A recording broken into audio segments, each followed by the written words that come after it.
Hey everybody, how's it going? Welcome back to Copper Jacket TV. So over the course of my life, I've probably seen just about every possible gun control bill you could imagine be introduced into Congress. As a matter of fact, I turned 18 in 1994. Now if you know what that means. If you don't know, that's when the last ban started. So the moment that I actually turned of age and I could actually enjoy the things that I've wanted to enjoy and get out and get something for myself, I couldn't, because at that time, they were banned. I had to wait for it to sunset in 2004. So I have been very much aware my entire life that I wanted my rights restored, and now I don't want them taken away again. But with all of that being said, you know, even though all of these bills don't really surprise me anymore, when they say they want to ban this, they want to ban that, you know, they go through their standard list of things they want to take away. That stuff doesn't really surprise me anymore. They managed to surprise me today. They managed to surprise me when they revealed their hand and said this. You will not stop us from advancing the Protecting Our Kids Act today. You will not stop us from passing it in the House next week, and you will not stop us there. If the filibuster obstructs us, we will abolish it. If the Supreme Court objects, we will expand it.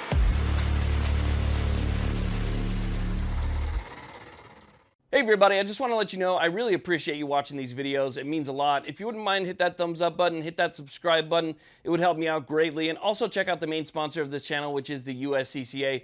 Absolutely the best membership you could ever have in your wallet with self-defense, liability insurance, and more. So check out the USCCA. Let's get to it. Okay, so let's go ahead and talk about what he said here, because this is really important. They showed their hand here. Now, I don't know if that was intentional or not. Probably not, to be honest with you. And I'm sure that everybody else that was on his side in that committee just took a silent gasp, you know, because he said what they've all said behind closed doors, but he said it in public. But he basically said they're willing to do anything. They're willing to do anything in order to get these bans to move forward. Now, you and I, we've seen it all, right? We've seen these bans be introduced in the past. We've seen the regulations that they've tried to push through Congress in the past. It's all recycled stuff. It's probably the same paperwork that they had before. They just took the paperclip off of it and stapled it and started handing them out. It's absolutely nothing new, right? We know what they want. We know what they've been trying to do. But what he said is that they are willing, okay, if, you know, we have a two-party system right now, right, with some people in between, but we have a two-party system. If the two-party system of our country, which technically is what makes it a democracy, right? Our representatives are there, we're the people, we have our own points of view, they're different depending on where you're from in the country, so we elect our own representatives from each state to represent us, and that ends up being typically the two parties, right? That's democracy. We elected those people to vote on our behalf, essentially. He said if that doesn't work, if democracy doesn't work, he's willing to get rid of the filibuster and essentially go around that. Well, what is that? You know how they always like to scream, this is how democracy works? That's not how democracy works. So he's talking about, you know, going around democracy in order to get what he wants. Essentially saying that it's no longer a two-party system. If the two-party system doesn't work and give us what we want, if it stands in our way, we're going to remove that two-party system and we're just going to do what we want after that.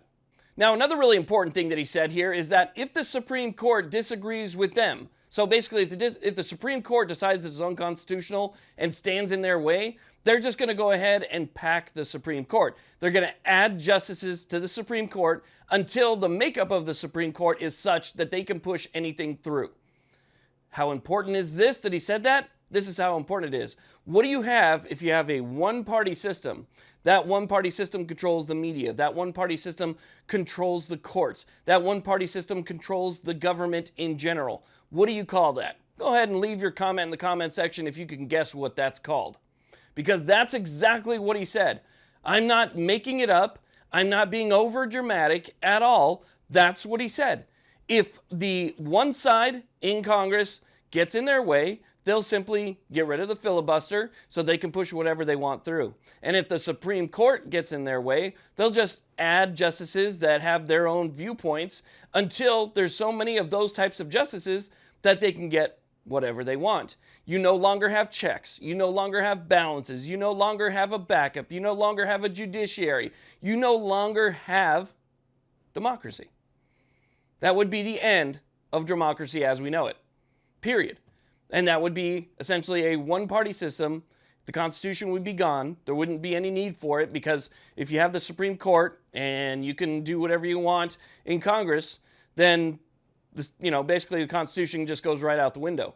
So we're obviously going to talk about all the bills as they're introduced. I think it's best to inform you guys and let you guys know about everything that's going on, when it comes to our rights. So obviously we're going to be making videos. We're going to be, staying on top of this and doing our research and trying to find out what's happening. Yeah, that's still important. Even though we've seen it all before, it's important every single time, because we're talking about essentially politicians who are trying to subvert the Constitution, and that's worth talking about. But this right here, to me, is the big story. And this is one that I want to try and stay on top of, because I didn't really get a lot of, or at least see a lot of pushback from his colleagues on what he said. It seemed like, even though they probably didn't want to say it out loud, they were in agreement with what he said. So if anything more comes of this, or they actually try and do it, I'm going to let you guys know. But I think maybe it's time to start writing some letters and let people know that you heard it, that you don't agree with it, and that you completely disapprove of what he said. I think it's time to start talking to some people and let them know that we are very unhappy with even the prospect of that happening. Because again, we have different branches of government for a reason, right? Checks and balances. That's what it's all about. Without that, forget it. Anyway, I want to thank you all very much for watching. I really do appreciate it. Have a great day.